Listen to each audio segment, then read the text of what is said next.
ओ मेरी प्यारी माँ बैठ लो, मेरी माँ सुन लो, हमें जातियों में नहीं बंटना चाहिए। नेपाल में जातियों में लोग बटे हैं या नहीं, हम आपसे पूछ रहे हैं, बताइए। नेपाल के लोग जातियों में तो नहीं बटे।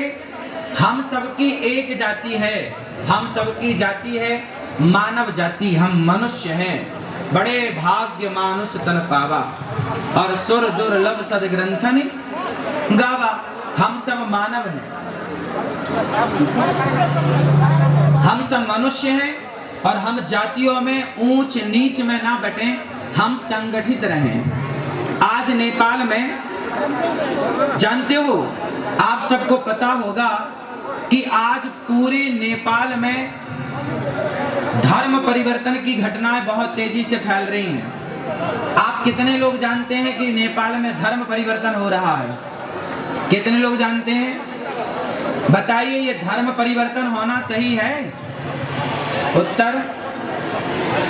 तो धर्म परिवर्तन को कितने लोग रोकना चाहते हैं?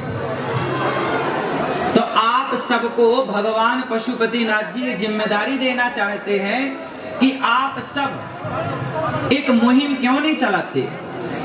ये जितने हमारे मीडिया के भाई हैं, आप जितने हमारे बड़े बुजुर्ग हैं, माताएं बहनें भाई, सब एक मुहिम चलाइए और गांव-गांव में, घर-घर में जाकर के लोगों को समझाइए कि भगवान श्री कृष्ण कहते हैं स्वधर्मे निधनम श्रेयः परधर्मो भयावह। अपने धर्म में रहना ही श्रेष्ठ है, अपने धर्म का त्याग कर देना श्रेष्ठ नहीं है। इसलिए हम सबको अपने धर्म में अडिग रहना चाहिए। और आप सब अपने धर्म का पाठ क्यों नहीं पढ़ाते? अच्छा बताओ, यदि धर्म परिवर्तन हुआ तो आज हमारा नेपाल हिंदू राष्ट्र है या नहीं? उत्तर दो। हिंदू राष्ट्र है कि नहीं नेपाल? हाँ या ना? हाँ, तो हिंदू राष्ट्र है। और कौन कौन चाहता है कि ये सदा हिंदू राष्ट्र रहे नेपाल? चाहते हो?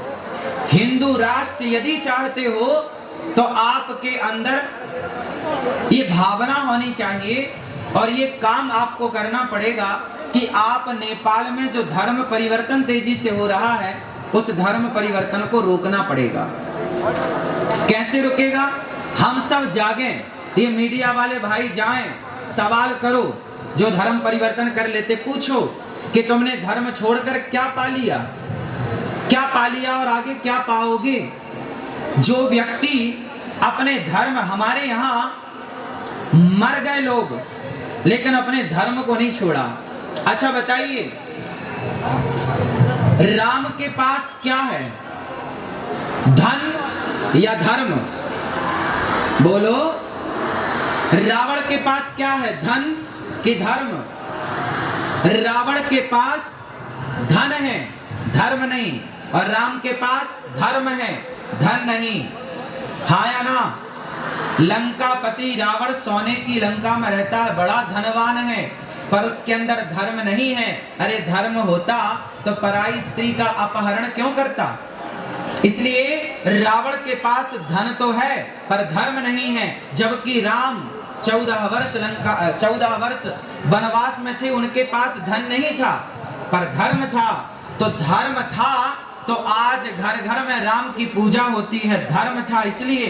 और धन था रावण के पास, धर्म नहीं था तो घर घर पुतले जलाए जाते हैं, गली गली पुतले जलाए जाते हैं रावण के। आज आप कितने लोग मानते हैं कि धन से बड़ा धर्म है? धन बड़ा कि धर्म बड़ा? बोलो। अरे धर्म रहेगा तो धन आ जाएगा, जब धर्म ही नहीं रहेगा तो फिर धन करोगे क्या? इसलिए धन हो पर धर्म पूर्वक धन हो। यदि आपके धन में धर्म नहीं जुड़ा तो वह धन किसी काम का नहीं है। इसलिए मेरे प्यारे, नेपाल शब्द का जब मैं यहाँ आया, एयरपोर्ट पे आया, तो नेपाल का मैंने एक अर्थ दिमाग में आया कि नेपाल के लोग कैसे होते हैं, नेपाली लोग कैसे होते हैं, नेपाल का अर्थ क्या है। तो देखिए, नेपाल, जो नेकी का, ने मतलब नेकी, नेकी मतलब अच्छाई, जो नेकी का सदा पालन करें वो नेपाली हैं। जिनके हृदय में सदा नेकी बसती हो वो नेपाली है। नेपाली का मतलब क्या हुआ? नेपाल का मतलब क्या हुआ? जिसके अंदर नेकी बसती हो, मतलब जिसका हृदय नेक हो। नेक समझते हैं ना, अच्छा, गुड। तो आप सब नेक दिल वाले हैं, नेक हृदय वाले हैं, इसलिए आपको भगवान ने नेपाल में भेजा है। जाओ नेपाल की धरती में, आप यहाँ जाकर नेपाल में पशुपतिनाथ भगवान की सेवा करो, गंडकी माता की सेवा करो और शालिग्राम भगवान की सदा सेवा करो। आप सब अपने धर्म के प्रति अडिग रहना। हमारे देखिए कुछ लोग होते हैं, हमारे पूरे नेपाल और भारत, ये दोनों देशों में कुछ लोग ऐसे हैं जो रहते तो नेपाल में हैं पर गुणगान किसी और देश का करते हैं। इसलिए आप सबको ये बता दो कि जिस माटी में हो ना, उस माटी के साथ विश्वासघात नहीं होना चाहिए, उस माटी से प्यार होना चाहिए, माटी के साथ विश्वासघात नहीं। अच्छा ये बताओ, दोस्त कैसा हो? आज मैंने सुना नेपाल का दोस्त कौन है? भारत और आसपास के जितने देश हैं, आप किन देशों से दोस्ती करना चाहेंगे? बताइए, आपसे मेरा सवाल है। आप नेपाल वासी, आपके पास में बहुत सारे देशों की सीमा है, किस देश से आप दोस्ती करना चाहेंगे? किससे? किससे? जोर से। भारत से। भारत से दोस्ती करना चाहेंगे? भारत तो सदा आपके साथ है और सदा हम और आप कभी दो थे ही नहीं, एक थे, एक हैं और एक ही रहेंगे। और जो लोग भारत और नेपाल के बीच में कोई जहर घोलने का कार्य करें तो समझ लेना कि ये दोनों देश का नुकसान चाहता है। अच्छा ये बताइए, हमारे भारत से लोग हजारों की संख्या में पशुपतिनाथ जी का दर्शन करने आते हैं कि नहीं? बोलो हाँ, हाँ या ना? भारत से हजारों लोग गंडकी माता का दर्शन करने आते हैं कि नहीं? भारत से लाखों लोग शालिग्राम भगवान लेकर जाते हैं कि नहीं? इसका मतलब है कि भारत की आस्था नेपाल से जुड़ी है। भारत नेपाल को अपना मानता है। भारत के आने से नेपाल की अर्थव्यवस्था मजबूत होती है। जरा विचार करो कि चाइना अगर नेपाल आया तो चाइना क्या पशुपतिनाथ भगवान का दर्शन करने आएगा? क्या गंडकी का दर्शन करने आएगा? क्या वो शालिग्राम भगवान की पूजा करने आएगा? अरे चाइना को नेपाल के धर्म से क्या करना? नेपाल की संस्कृति और नेपाल के धर्म से तो भारत का अटूट रिश्ता रहा है। इसलिए भारत और नेपाल, इन दोनों देशों के बीच में कभी किसी भी प्रकार की लकीर ना खींचे, क्योंकि हम दोनों यदि मिलकर रहेंगे तो निश्चित है कि हमारी और आपकी अर्थव्यवस्था, राष्ट्रीय स्तर की मैं बात कर रहा हूं, समृद्ध रहेंगे, हम सब खुशहाल रहेंगे। और आपने यदि दोस्ती उन लोगों से कर ली जिन्हें गंडकी माता और शालिग्राम भगवान और पशुपतिनाथ जी से कोई लेना देना नहीं, तो सोचिए इस धर्म का, इस संस्कृति का क्या होगा। इसलिए मेरी आप सबसे प्रार्थना है, आप सब भारत आइए और गौरी गोपाल आश्रम में चल रही सेवाओं का दर्शन करिए। और सावन का ये पावन पर्व है। आप कितने लोगों ने सावन में व्रत रखा है? रखा है। भगवान शिव को जल चढ़ा रहे हैं कि नहीं? कौन सा जल? कौन सा जल? सारे जल चढ़ाओ, पर भगवान शिव को पता है कौन सा जल पसंद है? भगवान शिव को नेत्रों का जल पसंद है। इतना प्रेम उमड़ना चाहिए आपके भीतर शिव के प्रति कि आंखों से अश्रुधार बह पड़े और शिव जी के ऊपर जाकर चढ़ जाए। ऐसी नेत्रों की धारा। भगवान शिव को क्या पसंद है बताइए? प्रेम। राम ही केवल प्रेम प्यारा और जान ले ये जो जाननी हारा। राम को क्या पसंद है? बोलो। नेपाल वासियों को क्या पसंद है? क्या पसंद है? नफरत पसंद है या प्रेम? क्या पसंद है? प्रेम। आप सब नेपाल वासियों को प्रेम पसंद है और हमारे प्रभु राम भी कहते हैं कि राम ही केवल प्रेम प्यारा, इसलिए प्रेम से मिलजुल करके रहिएगा। अच्छा बताओ, नेपाल वासी आप कितने भाई हैं? जोर से, कितने भाई हैं आप लोग? हम सनातनी। आप में से कितने लोग सनातनी हैं? सत्य सनातन धर्म को जानने और मानने वाले कितने हैं? हाथ उठाओ सब। तो सुनो, हम सभी सनातनी, चाहे भारत में हो या नेपाल में हो या भूटान में हो या जापान में हो या अमेरिका या लंदन, कहीं भी सनातनी हो। सनातनी 4 भाई हैं। कितने भाई? कौन कौन से? ब्राह्मण, क्षत्रिय, वैश्य और शूद्र। हम चारों एक पिता की संतान हैं और हम चारों सदा से भाई रहे हैं। कुछ लोगों ने ये जातिवाद का जहर घोलकर हम लोगों को आपस में लड़ाने का कुछ लोगों ने षड्यंत्र किया। आपसे मेरी हाथ जोड़ के प्रार्थना है कि आप कभी षड्यंत्र में मत उलझिएगा।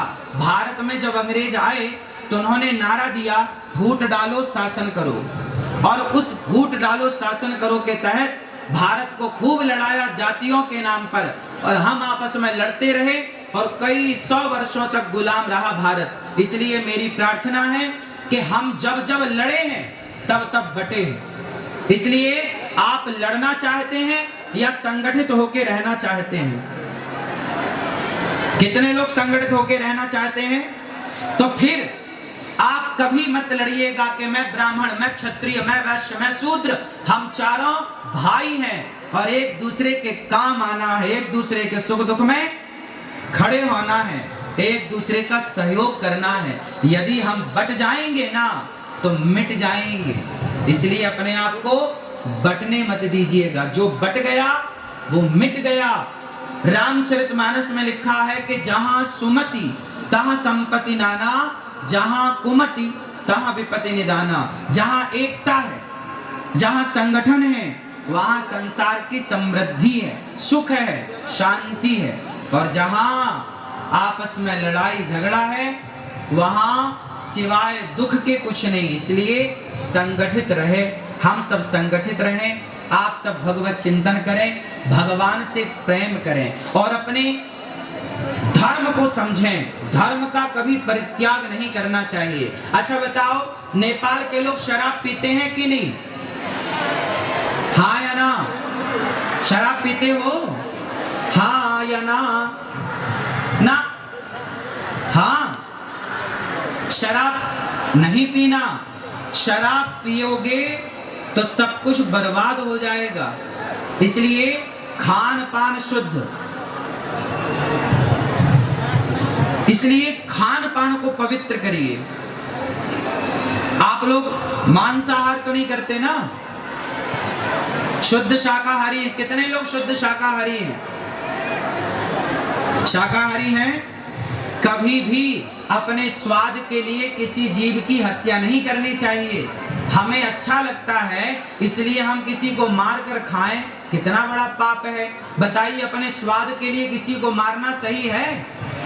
इसलिए जीव हत्या पाप है। इसलिए हम भारतीय, हम सनातनी है ना, हम हिंदू है ना, हमें कभी अपने स्वाद के लिए किसी की हत्या नहीं करनी। हमारे धर्म में लिखा है अहिंसा ही परमो धर्मः। किसी की हत्या करना पाप है और किसी को जीवन दान देना पुण्य है। इसलिए आप किसी की हत्या ना करें, ऐसी मेरी प्रार्थना है। शराब इत्यादि से अपने आप को और अपने बच्चों को बचाएं। एक अच्छा इंसान बनाएं, राष्ट्र प्रेमी बनाएं, कुछ ऐसा बनाएं कि वो देश में अपना नाम रोशन करे, भारत का, और वो अपने नेपाल का, वो अपने समाज का, अपने संस्कृति का, अपने धर्म का वो नाम रोशन करे, ऐसा कुछ करे। इसलिए आप अपने बच्चों को संस्कारवान बनाइए, शराब, जुआ, नशा, इन सब से बचाइए।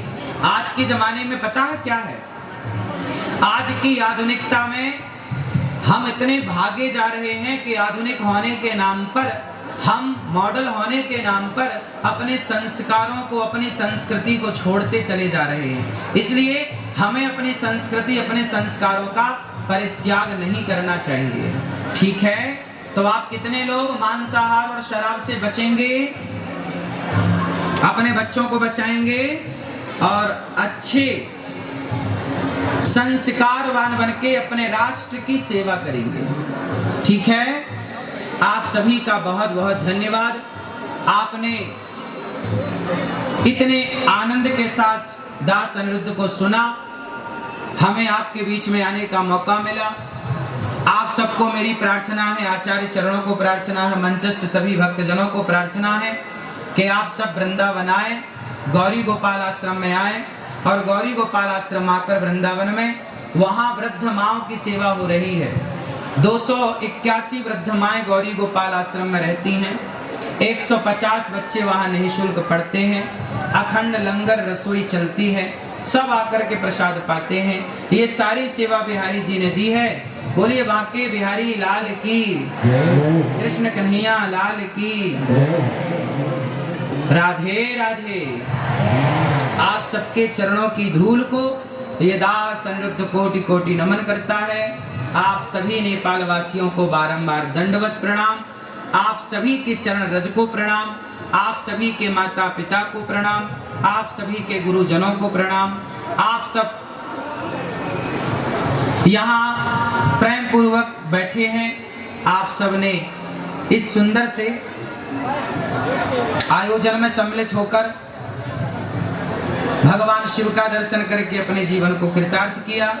हमारे श्री बाल योगेश्वर श्री विजय कृष्ण मूर्ति जी जो संकल्प करता है, और रामकृष्ण उपाध्याय हिंदू जागरण नेपाल अध्यक्ष और राष्ट्रीय सभा को उपाध्यक्ष माननीय श्री विमला धीमरे जी, आप सबका बहुत बहुत धन्यवाद। श्री चैतन्य महाराज जी और आप सभी मंचस्थ सभी आचार्यों को, मातृशक्ति को कोटि कोटि नमन। आप सबको जय श्रीमन नारायण, जय श्री कृष्णा, राधे राधे। नेपाल आमा लो आमा को जय, भारत माता की